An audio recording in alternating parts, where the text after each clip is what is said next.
Hello, everybody. This is Joseph Pasek of barnburner.ca. Our twice daily Fired Up show is available on 108 platforms, also on the OSG Sports app, available on iOS and Android. Welcome to a special edition of Ground and Pound, the MMA show with Giancarlo Alino and Bellator star Phil Davis. He has a big match coming up next weekend. Phil, are you ready to take on the opponent that you already beat? Oh, yeah, I'm ready. Rematches are funny, man. You gotta make sure you don't change too much, but you wanna add in something new. I'm ready. Your first time you fought this guy, you won. Now, I'm gonna ask you, can you win the second time easier than the first? I'm thinking the answer is yes. I've definitely gotten a lot better since the last time we fought, about 2 years ago. And man, it's just one of those things. He wasn't in the fight. Wasn't super competitive. He got beat down. And now really what I want to do is beat him obviously worse and finish the fight. All right, Giancarlo, go ahead. Yeah, Phil, you've had this similar situation before, facing an opponent for the second time. You fought Ryan Bader second time. Now with McGeary, can you just take us through what it's like preparing for the fighter for the second time? Like, does it make your training easier because you've already fought and you know what to look for? Or does it make it more difficult in that you have to see their last fight and there's already two areas where they've already been successful at? Yeah, absolutely. I've got the chance to watch his last couple, and the areas where I really beat him badly, some other people took advantage of him. So, I know that those are still things that he has a lot to work on, and there's just nothing you can do to stop a Division I team from taking you down. So he's just never going to be able to get out of that. And my striking's come a long way in that time too. So he's got the same old problems plus some new problems. Yeah, and just to follow up on that too, because let's say if you're successful in this, are you looking towards maybe Vadim Nemkov again and a rematch with him, or do you have your eyes maybe on Chael Sonnen or Lyoto Machida? I definitely gotta pay Nemkov back. He had a great fight, and I just have a couple of, just very few things that I need to tweak, and the outcome of that fight with Nemkov is completely different. I got him into some dangerous positions where I had the opportunity to finish the fight against him, and I blew it. I had a deep Kimura, and I don't take those situations lightly. I went back, I drilled that move a bunch of times, and there's no escaping that move now. If I get you in a Kimura, you can just start tapping. It's a done deal. So I look back and I say that's one area where that fight goes differently. But also, I think I just got a late start in that fight, and if I were to fight him again, I would definitely press him and try to get him as tired as possible, and then the second and third round just have my way. All right, that's Bellator 220 happening April 27th from San Jose. Now, I got to ask you, we're based out of Canada here. I got to ask you for your pick in the main event, Roy McDonald against Fitch. Oh, man. You're really going to press me against two of my favorite guys.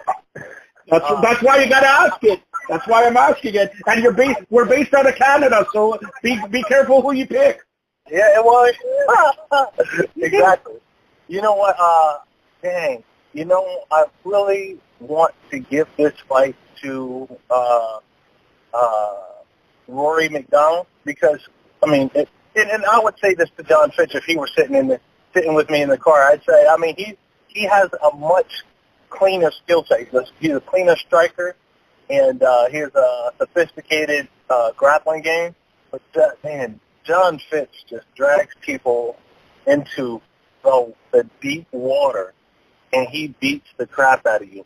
And he's exceptionally good at it. And so, I tell you, Rory, he had a tough fight. Was that his last fight he lost? Yeah. Or did he was his last fight in the tournament? Yeah, there was a loss to Musasi. Yeah. Musasi is incredibly talented, and he's just a bigger man. He's a big dude. Well, at least compared to Rory, and John Fitch is he's big for the weight class, and he knows how to lean on. In basketball they say, a guy might be 6'6", but he plays like he's 6'8" or 6'9". Yeah. John Fitch, fights at welterweight, but he will lean on you like he's 280, 290. All right. So again, you're not picking. Again, okay, you how did you go to push me? I'm gonna go with I'll say this: if Rory doesn't win in the first 2 rounds, I think John Fitch wins the back 3. Wow. Okay. Now I got to ask you this one of final questions here. Take us away from Bellator and MMA. Are you a sports fan? Hockey's going on, basketball's going on. Tiger Woods winning the Master. Are you a sports fan? I am a sports fan. I haven't been following as closely. I missed all of the Masters, unfortunately. I know Tiger had an impressive showing. Yes. I haven't been keeping up with hockey. I mostly just follow the Pens. Have you guys heard of Sidney Crosby? He's somewhat of a phenomenon. Have you heard of him? I hear I'm bigger than him. I'm actually more popular than him.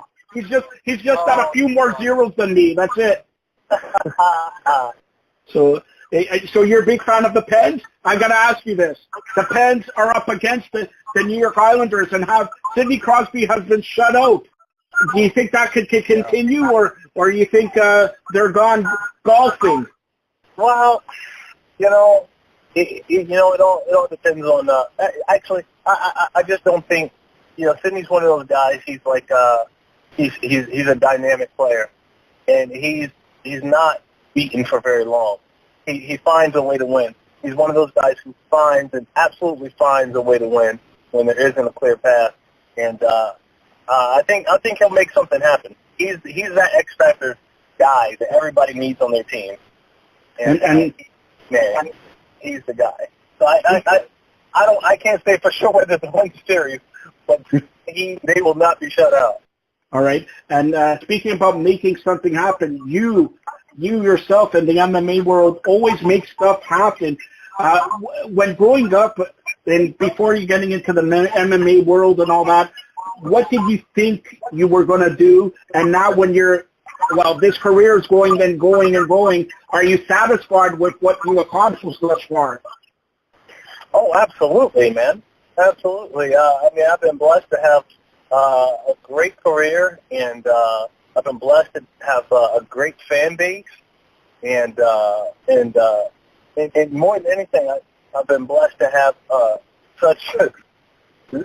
to just be mostly injury-free, and that is the name of the game when it comes to mixed martial arts. Just training is just so gosh darn hard on your body. I've been able to be mostly injury-free, and I've been able to escape most of the shoulder injuries and knee injuries. Man, I'm happy as can be. All right, Giancarlo, you close it off. Yeah, Phil, you had a successful career. What's the story behind your nickname, Mr. Wonderful? Because some guys have these different names. Like we talked to Koreshkov a few weeks ago before his fight. His nickname's the Spartan. What made you want to go with Mr. Wonderful as your nickname? Man, we've been talking all of about 10 minutes, and you just now, by now you should be able to fill that in. Don't worry, I'll give him a Paul driver. So I had this cat in college, and his name was Mr. Wonderful. And my roommate was supposed to be watching him, and so here's the deal. He hated the cat, but he put up with him because he was my cat. And he wanted me to be his roommate because he and I got along so well. So I come home one weekend after I've been traveling with my wrestling team, and the cat is gone. And he says the cat got stolen because he had like a party with some friends, and there was a bunch of people over the house. And I don't know where to go for that.